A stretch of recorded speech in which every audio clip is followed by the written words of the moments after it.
Hello everyone, how are you doing? This is MD Tech here with another quick tutorial.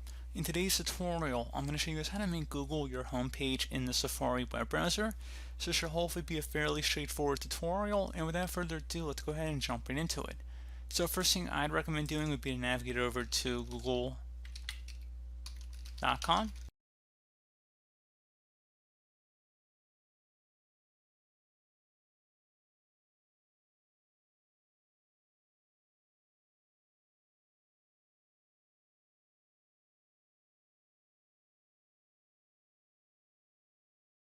And you want to select Safari up in the top left, and then select Preferences. Where it says Websites, go ahead and left click on that. Where it says General, go ahead and left click on that. And then set the home page to current page, so select set to current page.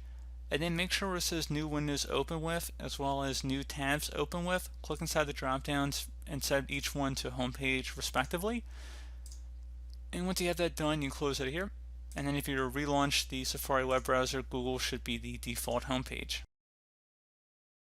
So again, pretty straightforward tutorial, guys. Do hope I was able to help you out, and I do look forward to catching you all in the next tutorial. Goodbye.